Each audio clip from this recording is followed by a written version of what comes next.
In this video, I'm going to show you how to reproduce this poster from the TV show Once Upon a Time. I'm going to use some pictures that I found online. And first I'm going to reproduce the character and then the writing of the logo, which has a nice 3D effect on it. So first of all, I'm going to resize this picture here and clean it using the stamp tool. Since there will be writing here later and it will be color corrected, I don't need to be too precise. I can eventually go back later on and fix some things.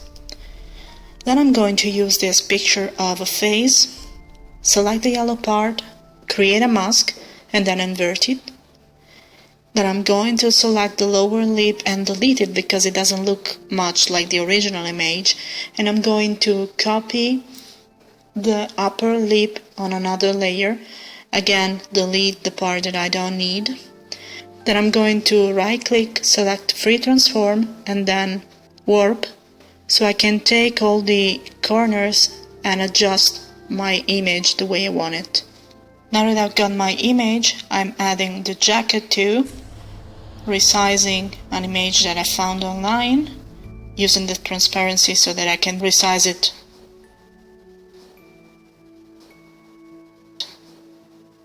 Then I'm going to duplicate the first layer, create a mask, and cut off the central part because I want the air to be over the jacket, so I need a new layer for that.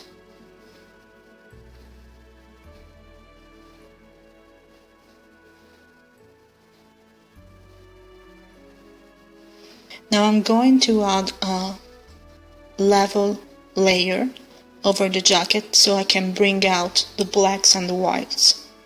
Finally, I add a gradient map layer. The gradient map turns my blacks and whites into the colors that I choose, and I choose a bluish and a white color. I now want to darken a little bit her hair, so I add a new layer, select linear light as blending mode, and then paint some black on it. I also paint some black on the sides of her face and under her chin to make it look a little bit more 3D and realistic. I keep on adding layers and dark shadows until I'm satisfied. I also add a black and white layer, change its blending mode to multiply so I can really make the jacket black, and then on the mask I paint the upper part of the picture and her hair so that the black and white layer applies only to the jacket. Now I move on to the writing. I'm going first to write down once, then I'm going to type, convert to shape, which turns my writing into shape, and now I can use the pen tool to edit the points. Now I duplicate the level and change the settings of the path. I add a stroke and I change its property so that I can still see an even line inside the letters. I change the colors, then rasterize the level, select the black parts and cut it off. I'm going to add a bevel effect and make it smooth, and also add a color overlay. Then I'm selecting the original layer, add another bevel, but this time I make it chisel hard.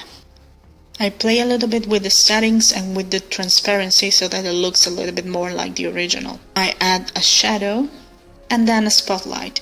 To create the spotlight, I am selecting the ramp tool, create a ramp and then another one, resize it. Then I'm using a soft brush to paint an orange point on a new level, drag the new level beneath the spotlight so that it has a orange flare around it. And finally, I add some spotlights on the writing, creating a new level, painting it with white, and changing its opacity. Finally, I create the last writings to reproduce the poster. And to make it look more like the original, I have to make it a little bit darker, so I'm creating a new level. Setting is blending mode to overlay and painting it with black where I want it to be darker. As the final touch, I add the last writing. I add an outer glow with a bluish color. And finally, since in some points you can't read the writing clearly, I add a last layer painted with black, move this layer beneath the writing, and I'm playing with the transparency and deleting the parts that I don't need, so that the black is only underneath the letters that you otherwise wouldn't be able to read.